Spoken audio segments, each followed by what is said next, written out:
ask him about his wardrobe. I mean, have you seen him on MLB Network? I know you're on the rival show, but yeah, but he's clean. He's clean cut. Who has better wardrobe, your guys or the MLB Network guys? I would say MLB Network guys. I would say from our guys, Dallas Braden probably has the best tie knot in the game, and the suits. Let's go to the MLB Network guys. I just envisioned the MLB Network guys, the ESPN guys, and the FS1 guys meeting in the back alley. FS1 guys also have some good ties working and good suits. And just a free-for-all, guys pulling ties. Braden getting his vest all tangled up in Dan Plesac's sport coat. I mean, just a real Donnybrook of baseball desks.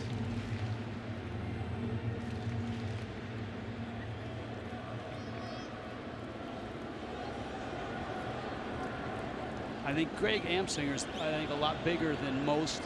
I mean, I think he takes Carl Ravitch. Yeah, he's a big guy. I don't know what Carl's feisty. What about Kevin Burkhardt? I mean, can he hold his own with that? You know what? As far as tenure, I'll give it to Ravitch. And as far as being able to, you're a company guy. I am. I'm faithful to my guys. I just, you know, and if somebody talks about you, I'm there with you too. All right, thanks. I feel better now.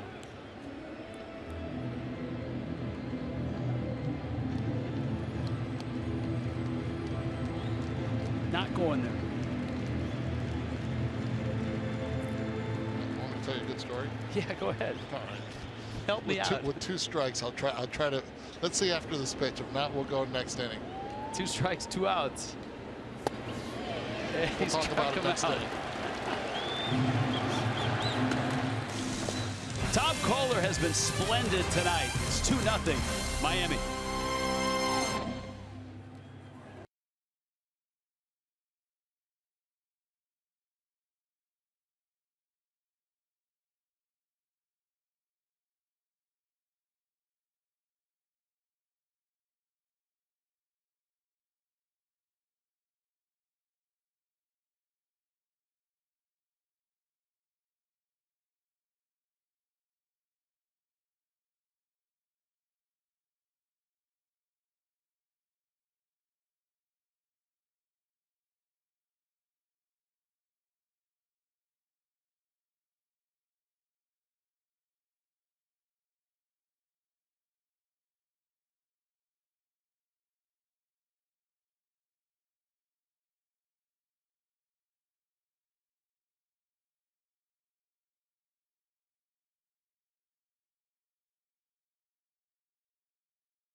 Presenting sponsor of Miami Marlins baseball.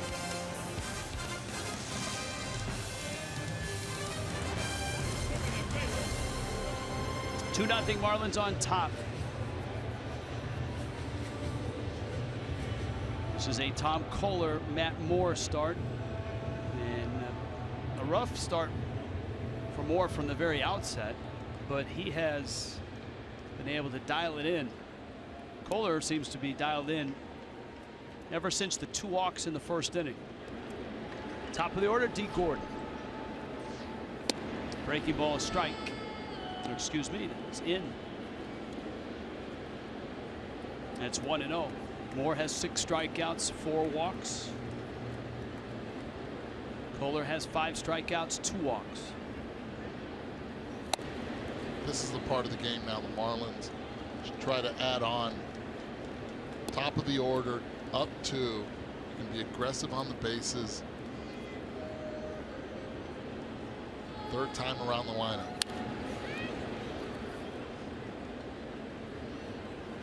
D walked and scored in the first, and he struck out in the second. Before that last strike in the top of the 5th, Eduardo Perez was about to drop a story on us.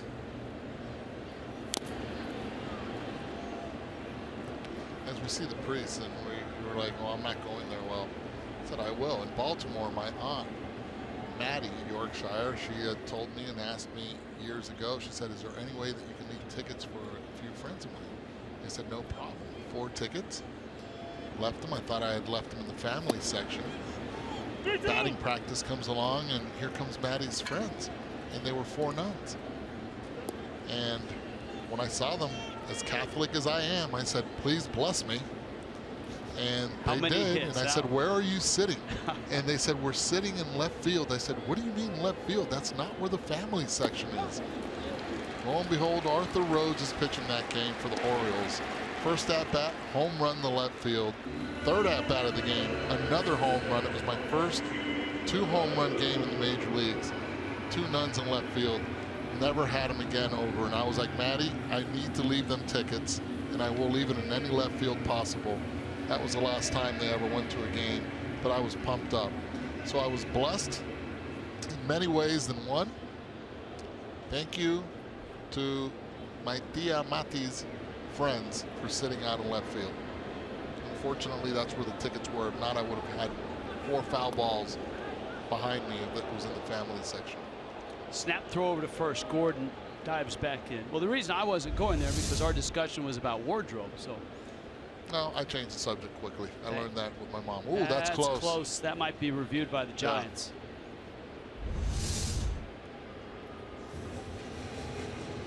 Yeah. Ron Wotus, who managed last night. And that's Sean Dunston also. That Sean Dunston, he's in charge of it with the video, and he's like, let's look at it. I don't think that's a real good feeling for Gordon at first. And if so, this will be the second time he's been picked off in the last week.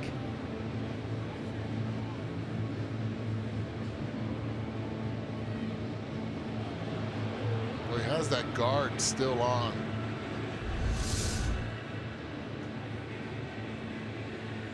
I don't think he would be able to feel the tag with the guard on.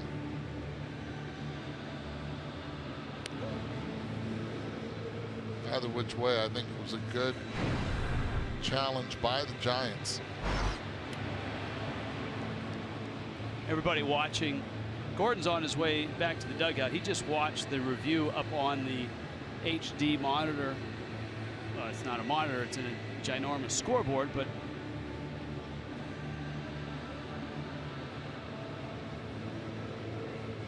after watching it, Gordon took about 5 steps to the dugout and then stopped.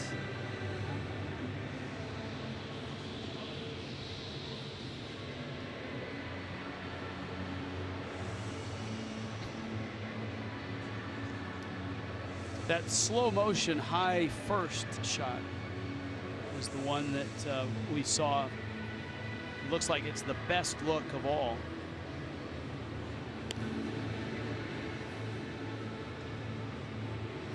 He's out.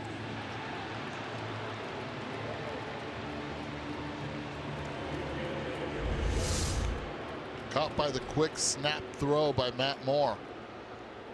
Great tag, the advantage that lefty first basemans have. See where his right foot is, blocking the front part of the bag, even though D's always going towards the back.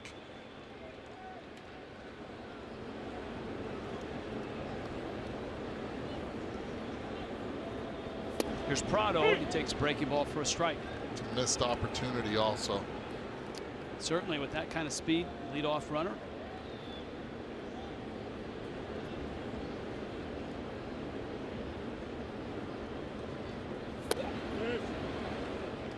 Jim wants to know, when the Marlins play a noon game after a night game, which they will do tomorrow, do any coaches or players sleep at the park overnight? Broadcasters know. Was it Jim Leland that ended up sleeping in his office? Yeah, and I've had several managers do that in the past. Tony La Russa was one of them. That one hit him right in the throat.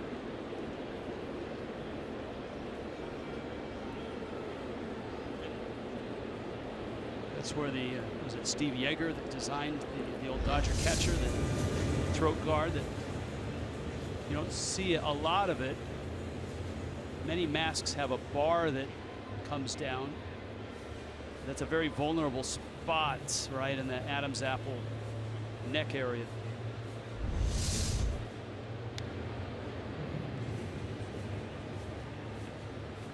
Buster Posey knows what that's about. It was a base that got him. Well, he was all over the news all day. Right on the side of the neck, you see the red mark right there. Bruce Bochy knows what this is about. He was a catcher.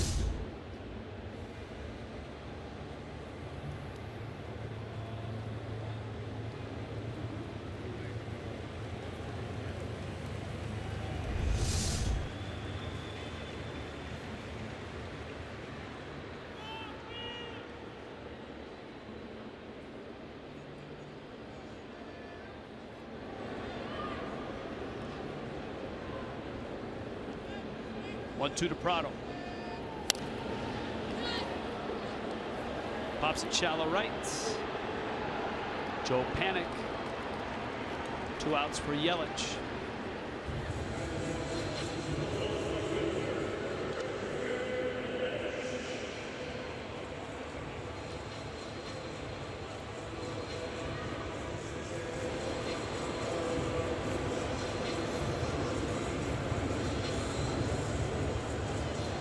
Yelich tonight has bounced out and struck out. Just 2 hits for each team. Prado a single, Stanton a double for Miami. And add Yelich to the total as he sneaks that one into center field. Pagan and Gillespie have singles for the Giants. And it buys Stanton at bat here with the runner on. Try to get that fastball by Yelly. Gets it right back where it came from, up the middle.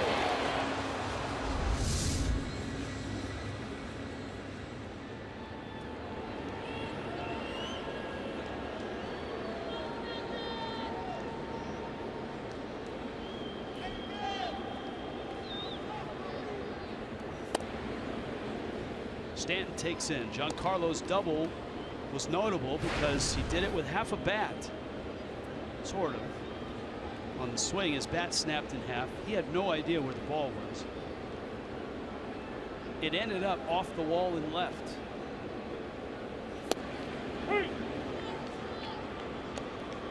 It fooled everybody, really. I mean, you think about it.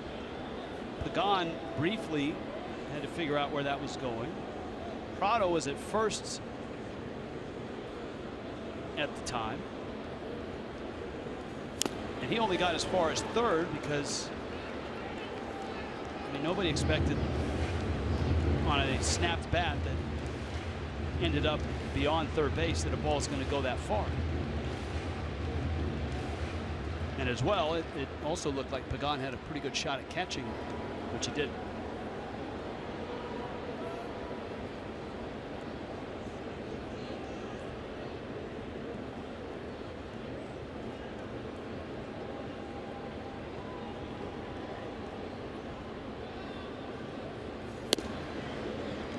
Fastball away, it's 2-2.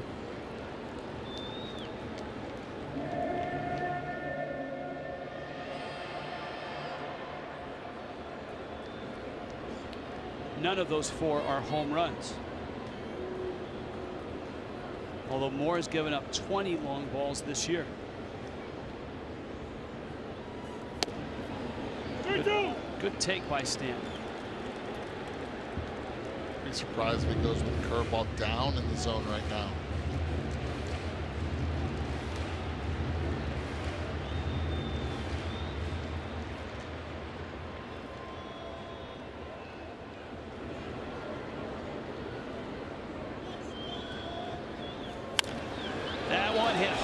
Crawford sliding stop, long throw. What a play. He puts on a clinic every night. 2-0 Miami.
The all-new 2017 Chrysler Pacifica. By Checkers, Fast Foodies know the deal. And by Warren Henry, celebrating our 40th year as Miami's best luxury dealer. In Miami tonight, got the hats going. Tom Kohler has got a shutout going in the 6th. Kohler has been exceptional tonight and through his last 3 starts.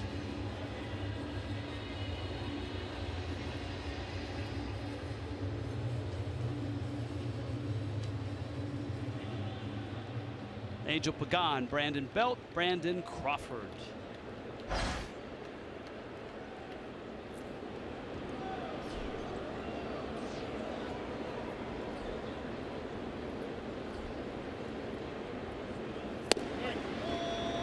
Kohler throws a strike.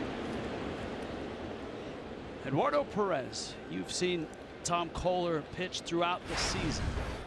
What is it right now that he is doing in these last 4 starts that he had trouble with earlier? It's popped up. And Prado makes the catch. He's aggressive with 3 pitches, all of them. The fastball, the curveball, and the changeup. That changeup, first out of the game against Denard Span, was able to get it. And then again, right there against Pagan, against left-handed hitters. And you saw how this lineup is bunched up. A lot of lefties, 7 of them total. He can use all 3 pitches to get them out. Keeping them off balance has been the key. And I think the important thing you pointed out is he can throw them all for strikes. Like that. You show a hitter you're able to do that. Now you can go and open up the zone.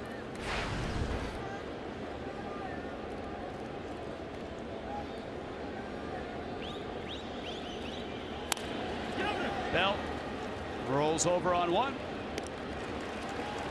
2 outs.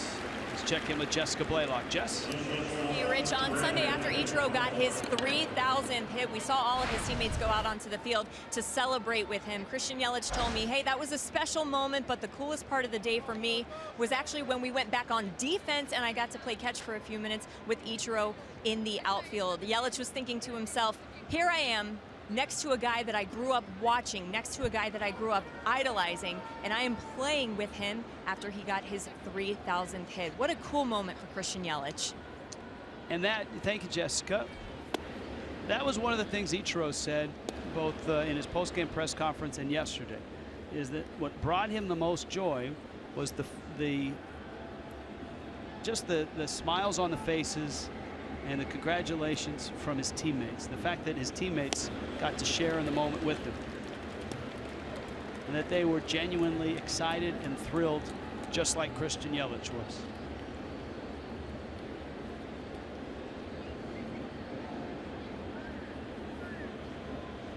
Active tweeter tonight, Marlins girl. Whatever happened to everybody doing the fish? Was the old dance back in the day. Not sure if Eduardo ever partook in that. Can you show me your moves, please?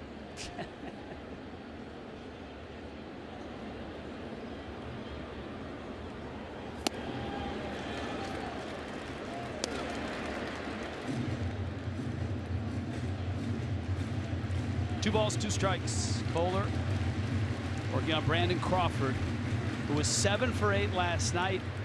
And against Kohler, he's 0 for 2 with 2 strikeouts.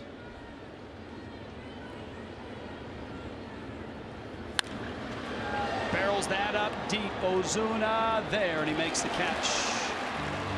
And Tom Kohler just keeps rolling. 2-0 Miami.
On top of the Giants, Ichiro has the batting gloves on, so you never know. Maybe Don Mattingly will launch a pinch hitter. Matt Moore and Tom Kohler have been battling all night long.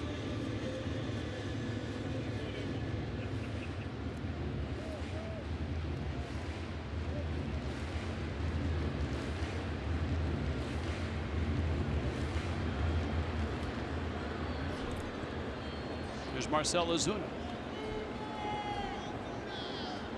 Chris Johnson, Jeff Mathis coming.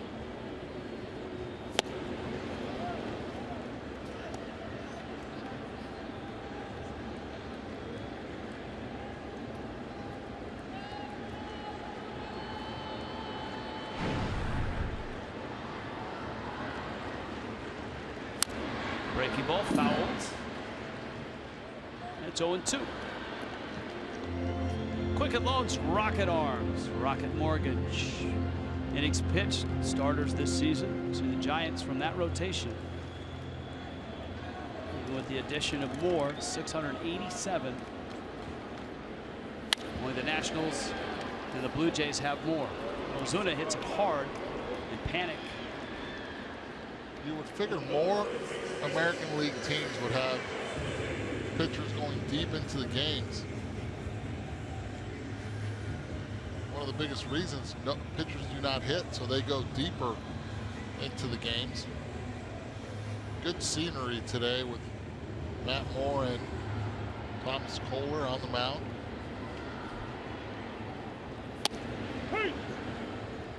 Johnson struck out and walked.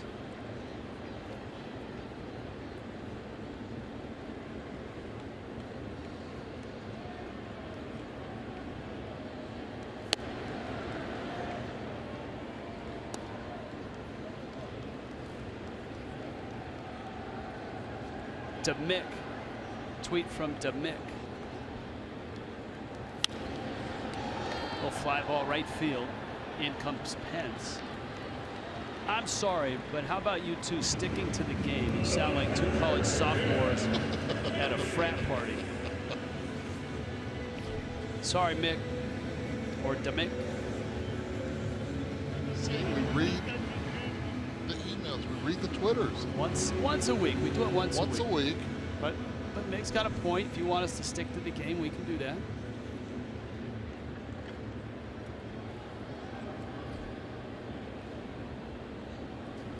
Here's Jeff Mathis. He's 0 for 2. He's flied to the left twice. He pops that one back out of play. Brian Ellington in Miami's bullpen. This is me sticking to the game. 2 runs on 3 hits for the Marlins. No runs, 2 hits for the Giants. That's Jake Peavy. Got the long flowing hair. He's now in the bullpen. Was in the rotation. Interesting to see him bounce back. Throwing yesterday. I think you're supposed to stick to this game. You can't go back to yesterday. That's sophomoric. I can't follow rules like that. Sorry, DeMick. Mathis takes up. Much love, brother, but yeah, that's what happens, and that's what you talk about when you're in the dugout. You talk about yesterday's game, the game tomorrow, the game at hand right now. Talk about people in the stands. Mathis. Did you ever spend any time in a bullpen? Because the stuff that goes on in a bullpen is not sophomoric. It's more freshman or high school stuff. And as a high schooler, I did spend time in the bullpen when my dad was playing. I was able to spend a lot of time in the dugout and in the bullpens. You learn a lot out there. A lot. Mathis swings and misses. Deep Magic says, don't listen to the haters. Please talk Otter Pops again. 2-0 Miami.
Southwest Airlines giving you a chance to win an all-inclusive stay in Nassau on Labor Day weekend. If you tweet Southwest Summer Days Sweeps and hashtag sponsored to @FoxSportsFL for your chance to win.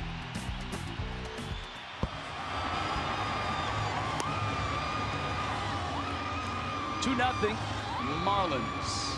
Tom Kohler, a 2-hit shutout into the 7th now. Connor Gillespie, Hunter Pence, Joe Panik for the Giants. Kohler's retired 8 straight. Just a pair of singles, that's it. Angel Pagan and Gillespie singled his last time up.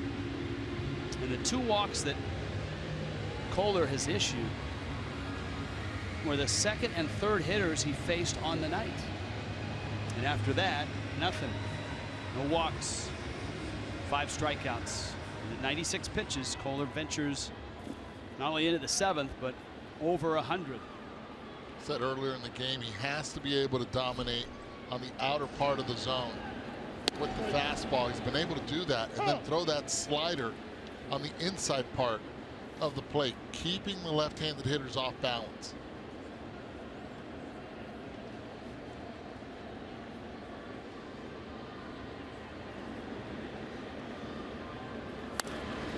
Nice changeup. And 1 out.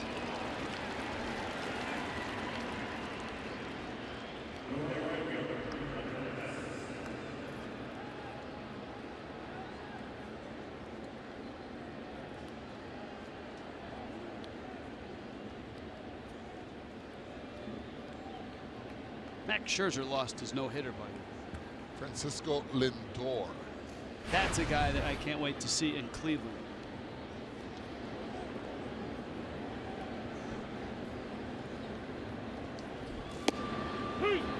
Hunter Pence. That shiner came from a foul ball off the plate that got him on Saturday.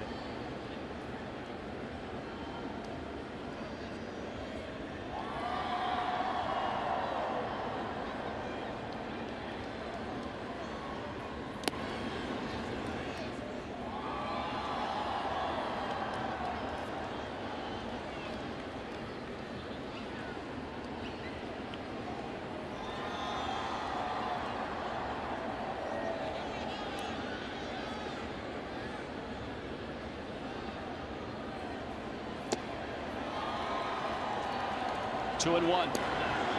We saw Brian Ellington in Miami's pen. And the hard-throwing right-hander. Still down there. 2-1 coming. Pence is maybe the most unorthodox baseball player to come along in the last, I don't know, 30 years. Can you think of another guy that is as unique and odd? I mean, look at his pants above the knees. The swing, it looks mechanical and stiff. But man, is he a ball player. Kohler gets him again. Having a rough time right now with his timing. Swinging a lot of pitches outside of the zone.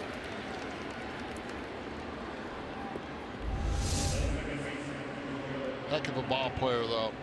See how he collapses a little bit on the backside, yet keeps that bat head in the zone a long time. And once you start chasing pitches out of the zone, it doesn't matter how much you keep that bat head, you have no chance.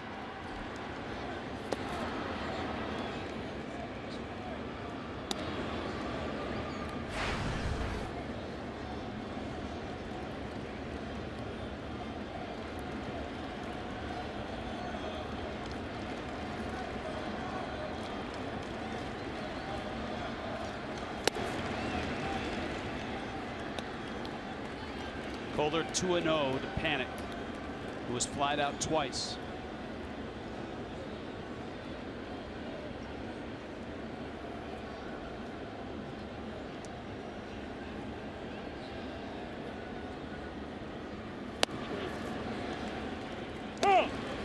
There's the outside part that you've been talking about.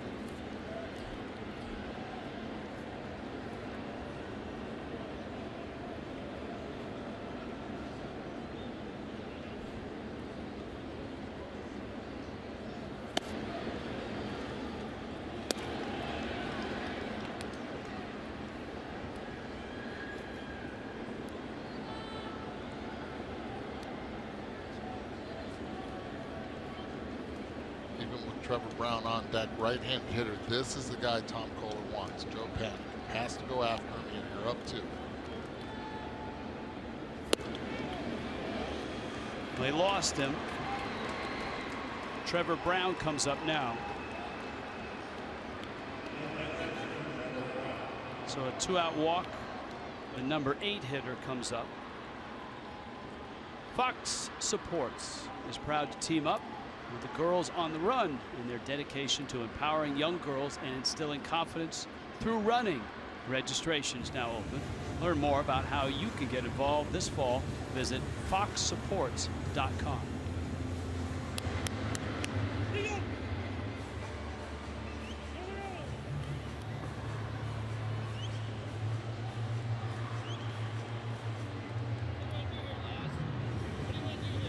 Trevor Brown is headed back towards the dugout. Don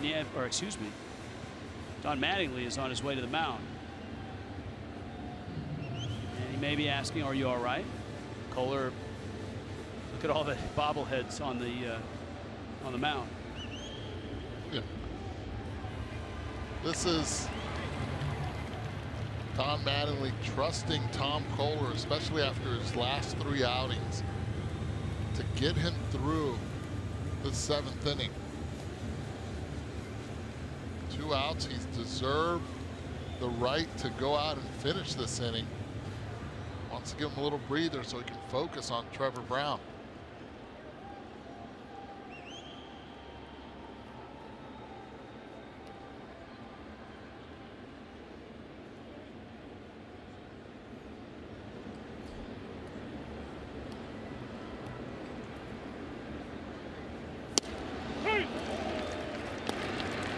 Kohler trying to finish strong here. Fastball for a strike to Brown. Panics at first. Miami at 2-0 lead. Top 7.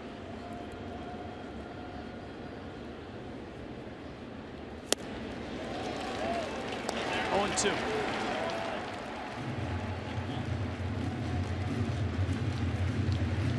Gregor Blanco is on deck, and that may have been part of Mattingly's visit. Was this is your last guy, go get him.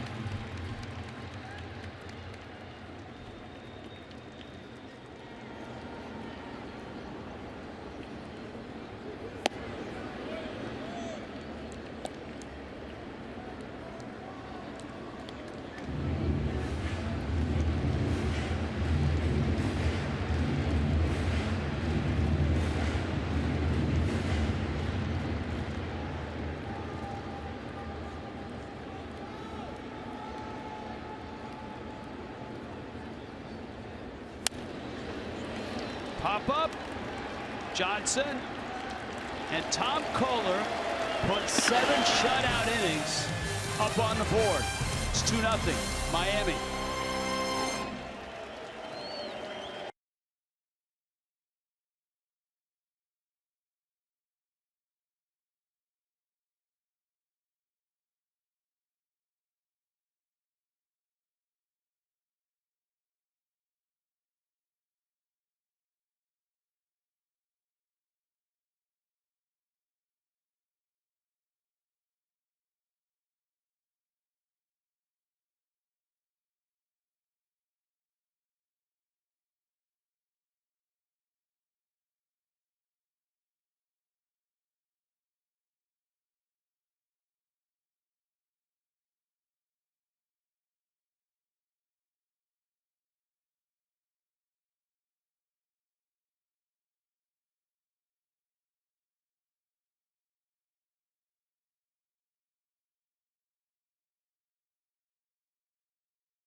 Dynamite. Just 2 earned runs in those 4 starts. Tomorrow night, a terrific event, and we hope you've saved the date and will come on by for fish and chips right here at Marlins Park. It's 5:30 tomorrow night. It's for the Marlins Foundation, friends of the show. It's an evening of casino games, cocktails, and a silent auction, and much more.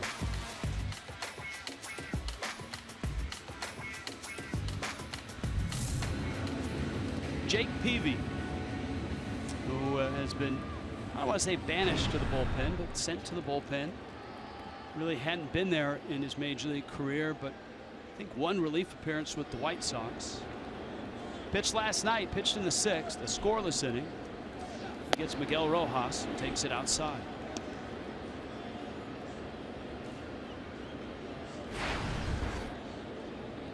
Miami Sports asks Eduardo Perez this: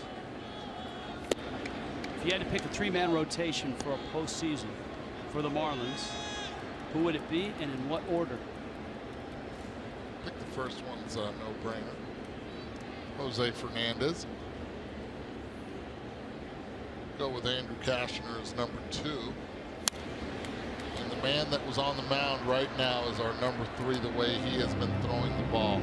Adam Conley deserves a mention, but for right now, the way Tom Kohler has thrown the ball in the last 4 outings, you cannot ignore that. You cannot ignore what he has done. And it really depends on the matchup and who you're going to face. Team struggles against left-handed pitching. You have to add Adam Conley in there somehow.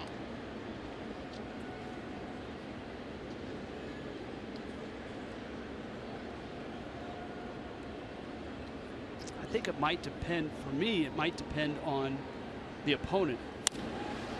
Liner, left center field, and Rojas has a hit. Round first, headed for second. And throws on the brakes and retreats. Good hustle. Ball's in front of him. He sees the trajectory of the throw. That's when he makes the decision to stop. Slider out over the plate. And as soon as he leaves the box, he's thinking 2. Denard Spain does a nice job cutting it off and getting it back in. But watch how he reads the trajectory of the throw, puts on the brakes, and says, "Ay, papa, let me get back." You heard that loud noise during the replay. That's because Ichiro has been introduced, and he will pinch hit for Kohler with Rojas at first. You got Gordon on deck.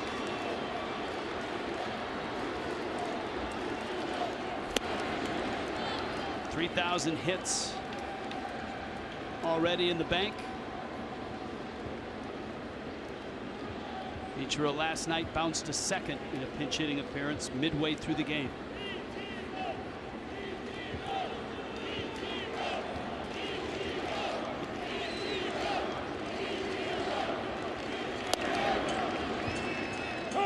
Strike.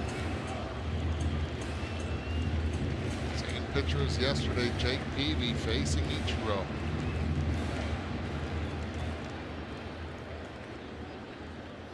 Tied with Clemente. You know, that's a great point, because now the focus shifts from getting to 3,000 to now starting to climb up the ladder of the 30 in the 3,000 hit club, and he can get to 29th all by himself. Right now tied with Clemente at 3,000. I don't know if you had a chance on Marlins Live. And again, just before the game, when Jessica Blaylock had the tweet with the picture from some of the guys in the 3,000 club that are in the Hall of Fame, yeah. Not sure who organized that. That was a pretty cool thing to do. Ichiro, little dribbler. Peavy, no one's at first. Wow. And Peavy smartly gets the out at second.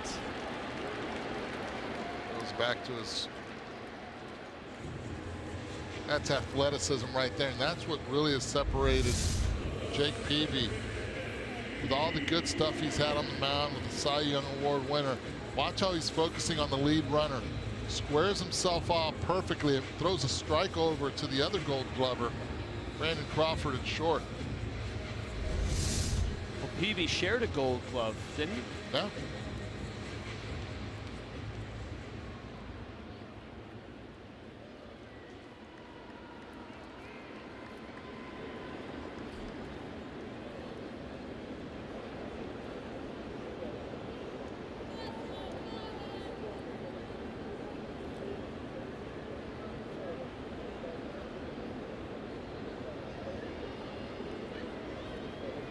Peavy to Gordon is outside. There's the shot. All right, give us the guys in the hit club. You can see the back row: Brett, Ripken, Murray, Winfield, Boggs, Yount. Then you have Carew, Ricky Henderson, Craig Biggio, Al Kaline. Al Kaline, bottom left. He's next on the list, right after surpassing the great Clemente.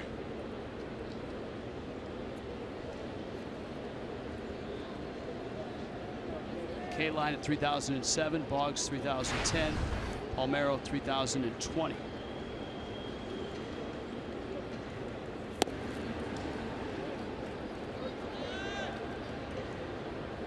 Three and 0 to Gordon.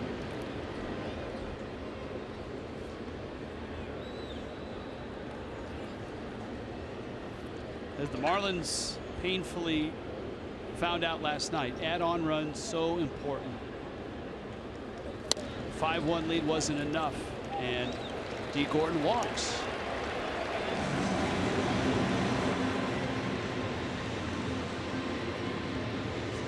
Here comes Prado.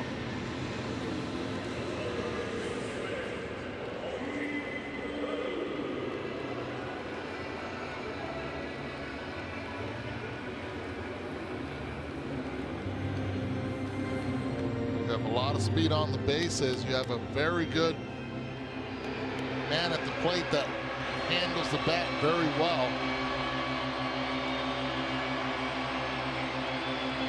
Trying to add jug runs, as Joe Madden would call it, add-on runs. Try to go after the jugular.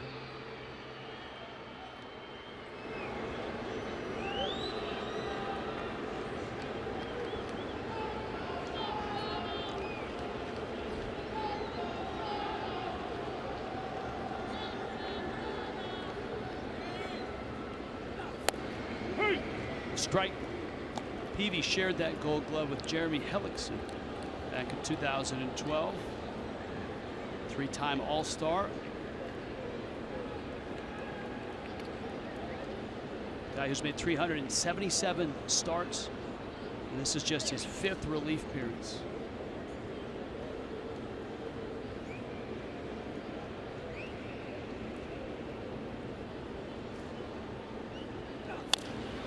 Prado pulls it foul, and it's 0-2. There's a man that has a really good relationship with Jake Peavy. It's Bruce Bochy, manager for the San Francisco Giants. He had him in San Diego. And this transition to the bullpen, it's going to be done. Bruce Bochy's the right man to get Jake Peavy to buy in on the idea. That's where he won his Cy Young Award. 2007, 19-6 with a 2.54 ERA.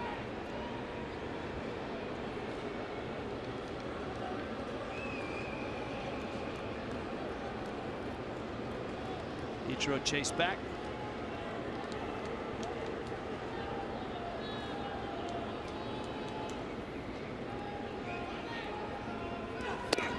Prado takes in.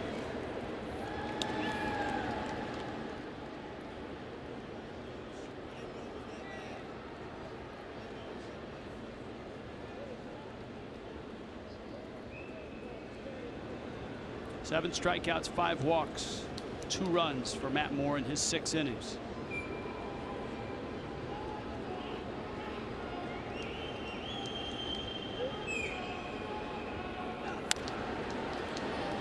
Marlins able to get 7 innings out of Tom Kohler, and he was splendid. Giants bullpen through the looking glass. Javier Lopez, tough on lefties. Sergio Romo, tough on righties. Lopez will be for Yelich. Romo for Stanton. It gets that far.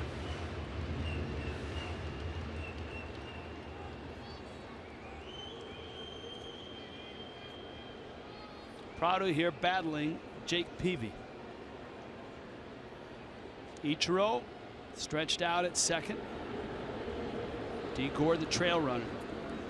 Now that's speed. He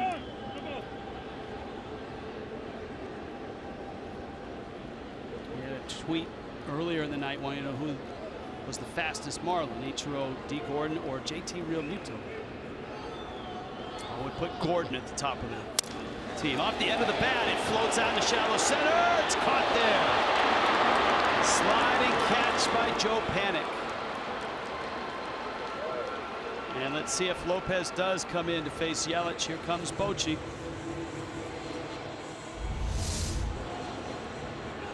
That's an excellent play by Joe Panik, and a great play also by Ichiro, just waiting to see if the ball is going to land or not, staying halfway.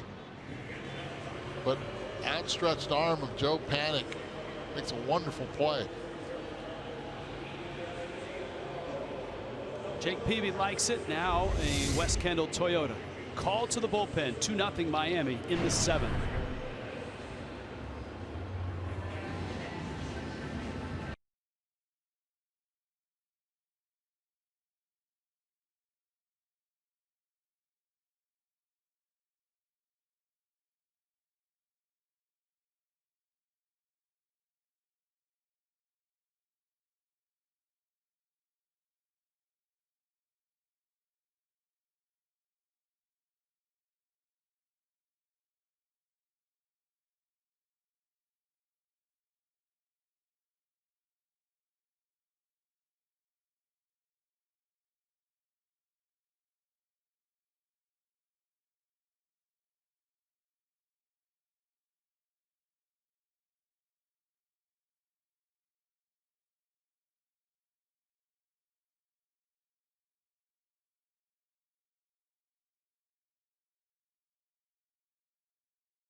Clevelander.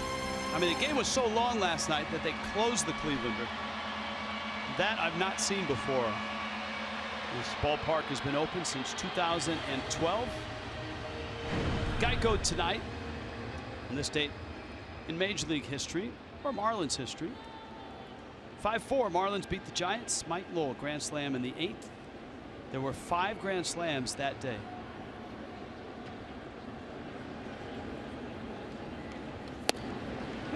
Here's Lopez against Yelich. All 5 bats from those grand slams ended up in the Hall of Fame, including Mike Lowell's. Runners first and second. Lopez is right out in front. 0-2. And look at Lopez. He's been a component of the Giants' pen for a long time. I remember when Javier Lopez used to throw over the top, played with him in winter ball. As soon as I saw him come down under, boy, has he turned his career around now with 3 World Championship rings, all with the San Francisco Giants. What an addition, coming from the Boston Red Sox, where he also won another championship ring there. Lefty's hitting .208 against him. Yelich's single was in the 5th.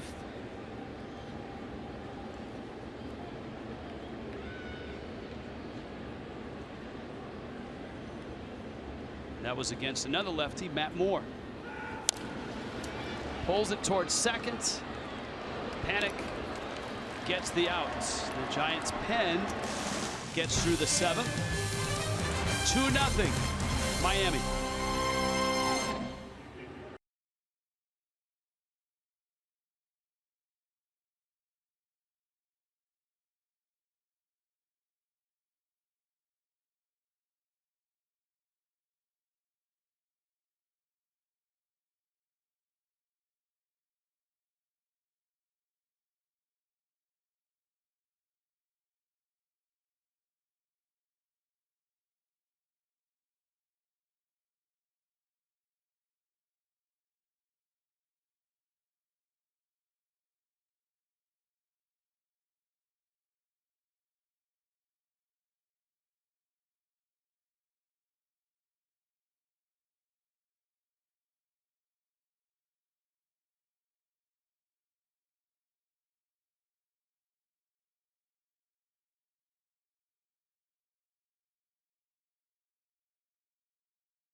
It's the 8th inning. Now, in right field, there's a Hall of Famer, Ichiro. But the curious thing is, Giancarlo Stanton's not out there. The Marlins making a pitching change here as well. And we don't see Stanton on the bench. Stanton is due to lead off, so Ellington actually arrives and is in Stanton's spot in the order.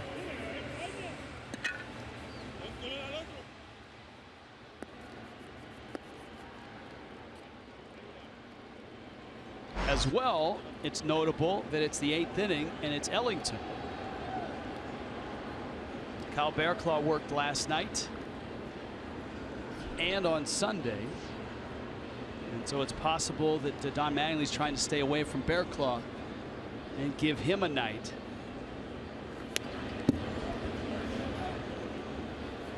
It's kind of Ellington's calling card, is that first pitch that goes to the screen at 99. You beat me to it.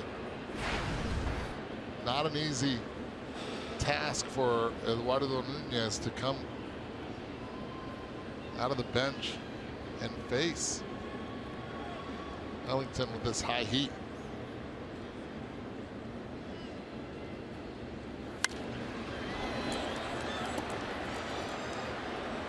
Mathis.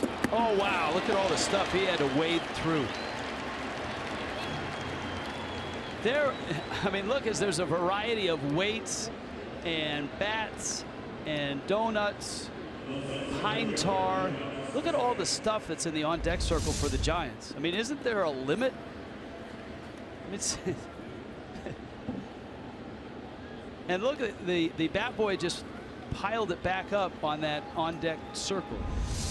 Yeah, fortunately for Mathis, he did not step on any of that. Takes big time focus to make that play. Eduardo Nunez yesterday faced Ellington. Pop up to the infield again, another pop up.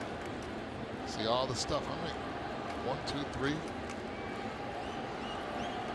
More than 8 objects in that batter's box. Span takes a strike. It's 1-1. Guarantee you half the stuff doesn't even get used. Right, but I think protocol is after the Giants hit, you have to clear the circle. If you look at the Marlins on deck circle, all their stuff is put away. Right, it's put away. You can bring it out for your inning. Still, just too much stuff. Let's put a limit on it. That's Rojas at short, and he gets the out. Ellington, 2 big outs here to start the 8th. We check in with Craig Minervini. Craig? Rich, good start in a key inning. The Marlins bullpen dynamic has been changed a bit in the last week. The Colin Ray trade, the injury back to San Diego, and then the Ramos situation. And Don Mattingly said today, we've basically gone from 4 locks to 2. No disrespect to anybody else, but we had with Bearclaw and Phelps, and then the finish with Rodney and Ramos, we kind of had the 6 to 9 settled. And now basically we've gone 4 to 2 because Phelps has gone into the rotation and Ramos is out. So it's a chance for guys like Ellington. Rodney will get the closer look here, and AJ Ramos, as for him, on the DL back to August 6th. He thinks he'll be back by the 21st with that finger injury and ready to go. All right, thank you, Craig. Nick Whitgren getting more and more opportunities. And of course, as we pointed out, it feels like Don Mattingly is staying away from Kyle Bearclaw tonight after working back-to-back games.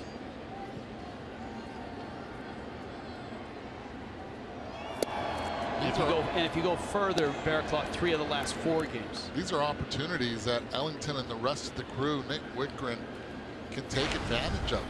I mean, you look at a story that's going on in Seattle with Edwin Diaz.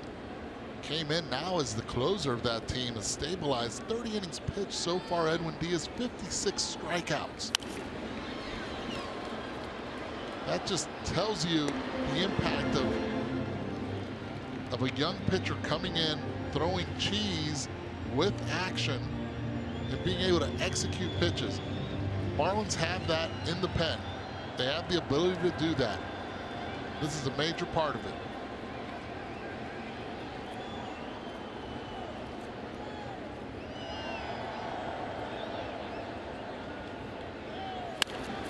Bouncer by Prado into left.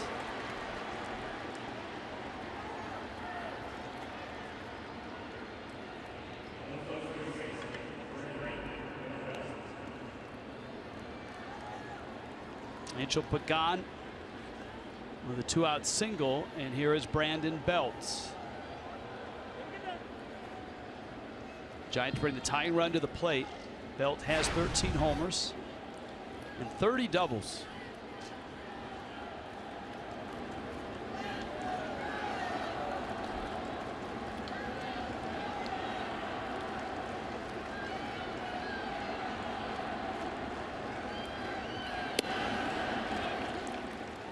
That pitch, the secondary pitch for Ellington, is one that to pitch in high leverage spots he will have to master,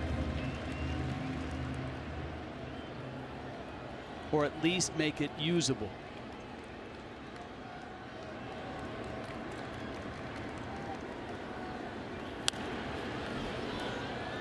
And you mean about the secondary pitch, same thing, and I went to the same story with Edwin Diaz. Gets called up because he has one dominant pitch. Still does not have the second one. All of a sudden, gets to the big leagues. Joaquin Benoit teaches him how to throw a better slider with a lot of depth, late action, and he's been a different pitcher and a productive pitcher. And this is what the veteran guys from the Marlins should also take these young players under their wings. It's not only the pitching coach, it's teammates. You have 97, you don't teach that. What you do teach is that secondary stuff. 1-2 on Belt.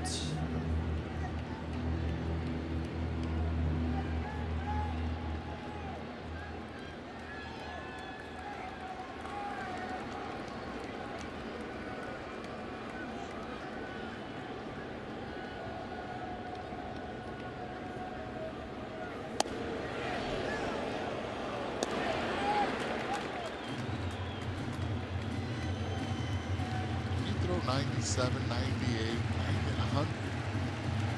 You don't have to try to aim for a corner. Let it go, baby. Let it go. Right? Challenge the hitters. It's hard enough to hit 92. You're going to hit 99?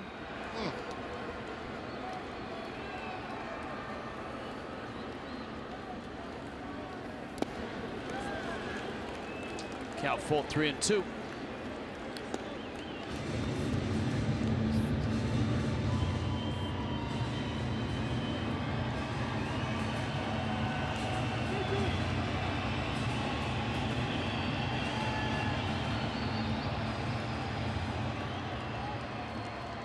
Still no sign of Giancarlo Stanton in Miami's dugout.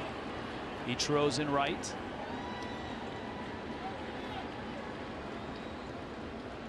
(3-2), and he lost him. And this is the guy you don't want coming to the plate. Even though he's 0 for 3, Brandon Crawford absolutely barreled one up his last time up, and he shot it into deep center.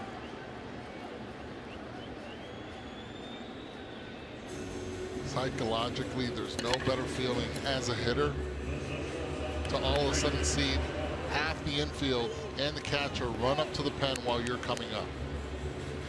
Mentally, it just gives you a boost. 7 hits yesterday give you a boost.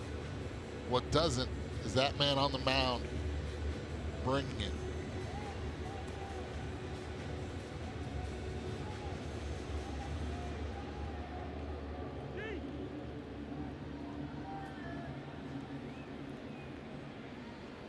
You know, we just saw Javier Lopez come in and get Christian Yelich. Marlins don't have that lefty matchup guy. Hunter Cervenka sent down. And so it's Ellington who faces Crawford. Left-handed hitter and a hot one. 7 hits last night.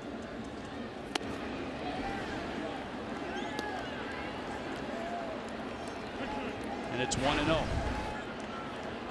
It's a high leverage spot. Ellington seemingly spelling Kyle Bearclaw, who's worked 3 of the last 4 games, including 2 games in Denver and last night's. Well, the biggest concern are those 16 pitches, 9 of them have been out of the zone. Has not been able to throw the slider or a strike, so he has that one pitch. Brandon Crawford knows that. That's the one he's geared up for. Anything else he's dismissing.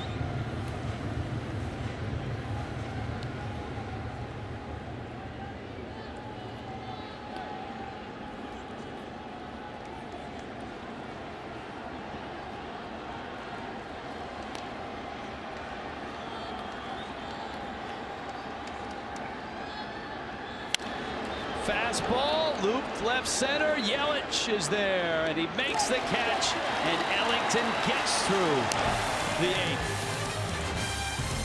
2-0 Miami.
So crucial for Miami. Juan Nieves, please. Ellington emotional as he came off. Fired up. Derek Dietrich will hit, and that's Ellington's spot. It originally was Giancarlo Stanton's spot.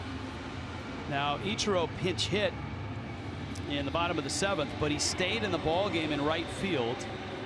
There really isn't. I mean, if you piece it together strategically, there really isn't a reason to take Stanton out of the game, and he's not in the dugout. We'll try to get a report as fast as we can, and of course Marlins Live will have Don Mattingly's comments post game, and we'll find out for sure on our post game show.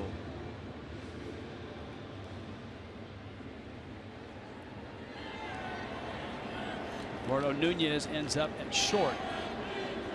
Sergio Romo is in the ballgame.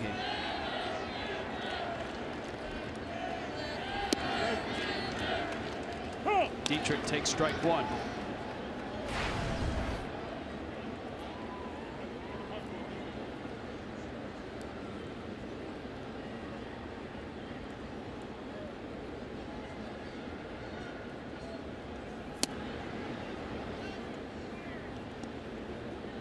By them doing the double switch, which to me it's a very odd double switch.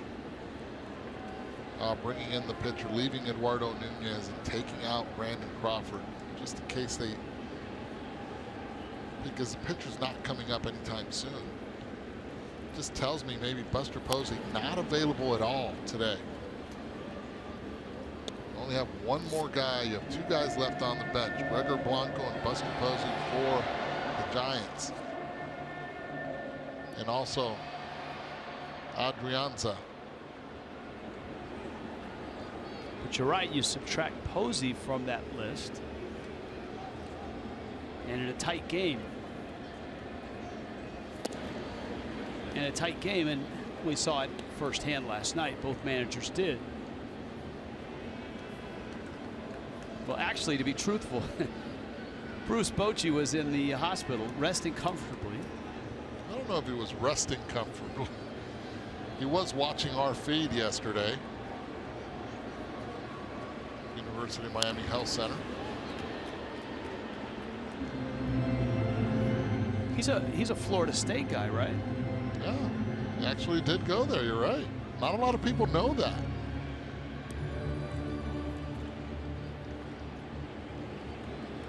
Biggest hat in the game of baseball. We see his brother Joe Bochy, who's a scout every now and then in press boxes across Major League Baseball. 2-2, and Dietrich swings and misses at a slider of death from Sergio Romo. Ford has been driving Twitter Tuesday tonight. We've been able to dive into the tweets and on occasion not be too sophomoric.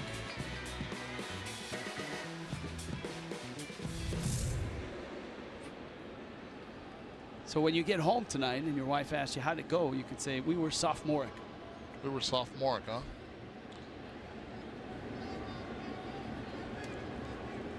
So is Twitter Tuesday done? Oh, it slows down in crucial spots. I mean, you want me to dial some back in, I can. Let's be sophomoric. All right, here's a actually this is a serious question. 1-0. Ozuna down the third base line. Gillespie's throw is in time. It's MLB is the Twitter handle. If Rodney is not or is able to not blow a save while Ramos is out, does he stay as the closer? And an observation, it seems like Rodney is better pitching off adrenaline. A lot of people believe that, and you know, sometimes when you take closers out of their norm and out of their role, their adrenaline is not the same. Rodney gets a kick out of that bow and arrow, out of the arrow. So if he comes in here and he dominates as a closer, it would be interesting to see what Don Mattingly and the staff decide on. At the end of the day, the team has to be focused on one thing, and that's reaching the playoffs and then being effective during the playoffs. And what's your best team? What are your best 25 guys, and in what role do they belong? Johnson swings and misses. When I was in San Diego for the All-Star game, a lot of the San Diego front office people were surprised that Fernando Rodney was not in that closer's role. But at the end of the day, it's a long season. Things always tend to work themselves out.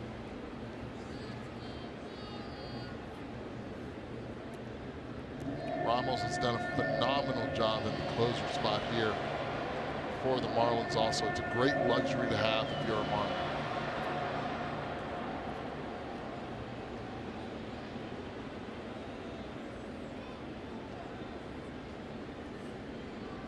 Two-1. That's a strike.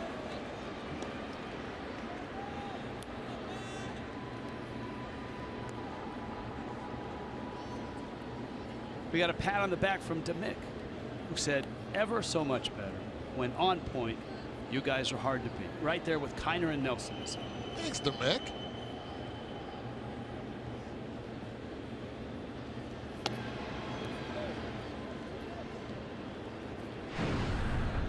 MLB at bats. Stay up to the moment. Game day, StatCast, lots of cool widgets. MLB.com at bat. #1 app for live baseball on your gadget. We should have Demick up to the booth, and he can see what a fun time we have. And if we get out of line, he can crack us on the wrists with a. Should. Right? Just as long as he doesn't hit my iWatch. The Apple Watch. Yeah. Let's not do that. Downloading MLB at bat right now. 3-2 coming. Got him. Struck him out. Here comes the ninth. Here comes Fernando.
Low fares, nothing to hide.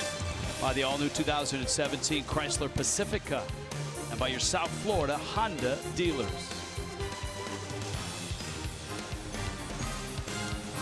From the Marlin photographers,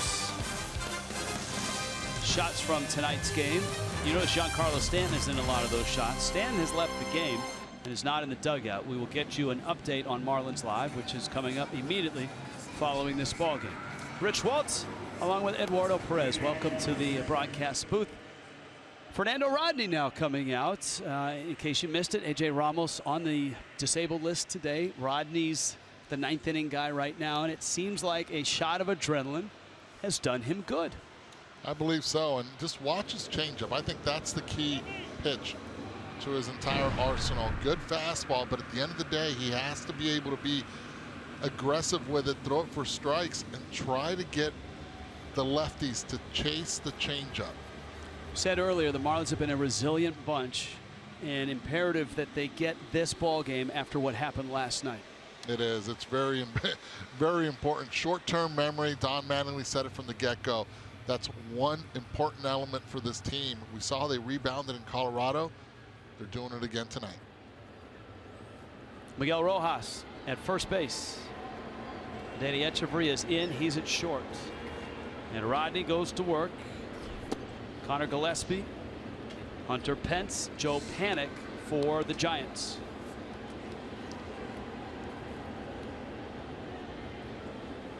Gillespie 1 for 3, a single.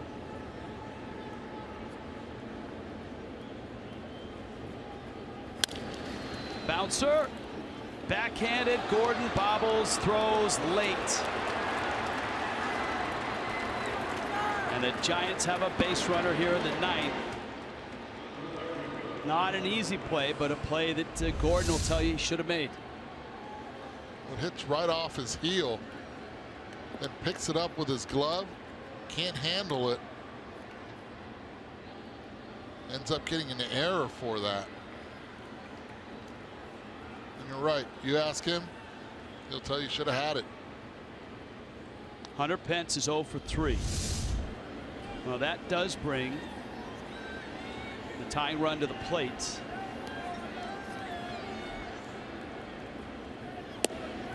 Change up and a good one. It's Brian Ellington who pitched the 8th. Tom Kohler splendid again. 7 shutout innings for Kohler. His 4th superb start in a row. 4 starts, 2 earned runs in those 4 starts. Rodney with a fastball. Thought he caught part of the plate. And he did. That's a good pitch. It's right almost on top of pitch number 1.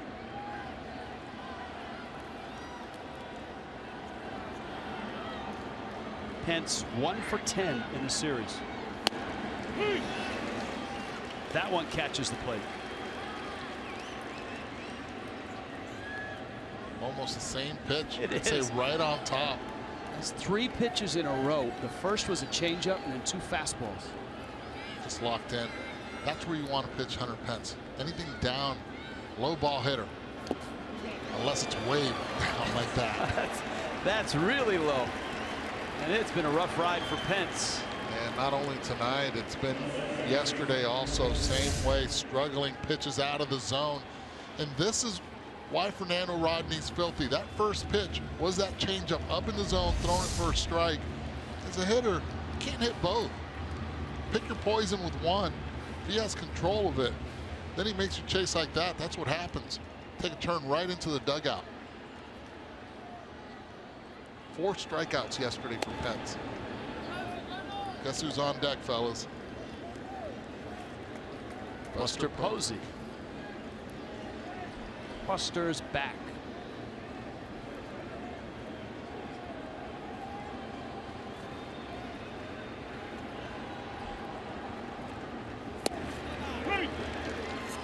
Strike to Panic. And it's 1-1. Marlins looking for win number 60. Mets are trailing at home to Arizona 5-3, bottom 9. Nationals have lost to Cleveland 3-1. Cardinals and Reds 3-3, bottom 6. Dodgers play tonight. They just started that game in Los Angeles. Scoreless, Phillies, Dodgers.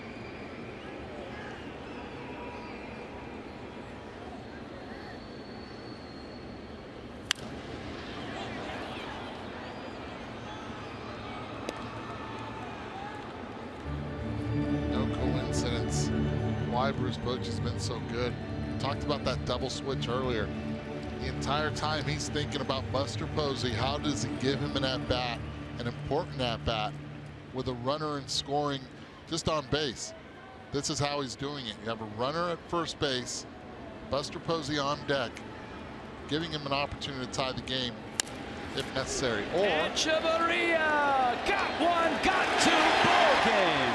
And Miami wins it and evens this series after a bitter defeat last night. A resilient ball club bounces back behind Tom Kohler and the bullpen and shut out the Giants 2-0.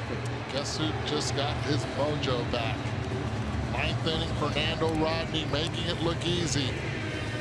Strikeout, 2 ground balls, ends up getting the double play. Feeling very comfortable in this position. And so Rodney gets his 2nd save as a Fish. Billy the Marlin happy as well. Marlins live postgame coming up. We'll review this. We'll give you a Giancarlo Stanton update. All of that coming up on Marlins Live. 2-0 the final. Tom Kohler, terrific.